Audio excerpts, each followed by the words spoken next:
Hello friends, এই মুহূর্তে আবহাওয়া পরিস্থিতি একটা মজার ব্যাপার দেখলাম, এটা হাস্যকরও বটে। সেটা হলো, এর আগের আপডেটে আমি বলেছিলাম যে এই মুহূর্তে বঙ্গোপসাগরে একটি ঘূর্ণাবর্ত, যেটি সমুদ্রে কোনো একটি জায়গায় লোকেটেড না হয়ে সমুদ্র এবং উপকূল ভূমি ছাড়িয়ে, অর্থাৎ বঙ্গ উপকূল এবং উড়িষ্যা উপকূল থেকে আরও ভিতরে স্থলভাগেরও একটা বিশাল এরিয়া নিয়ে কিন্তু এটা আবর্তিত হচ্ছে।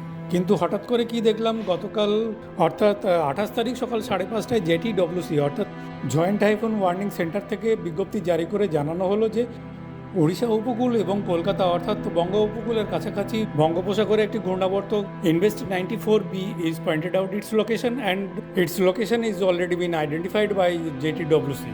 অর্থাৎ বোঝাতে চাইছে যে ঘূর্ণাবর্তটিকে নাকি অবস্থানগতভাবে শেষ পর্যন্ত চিহ্নিত করা গেছে। কিন্তু মজার ব্যাপার হলো এবং হাস্যকর হলো যে আজকে একদিনের মধ্যেই তাকে ল্যান্ডফল দেখাতে হলো।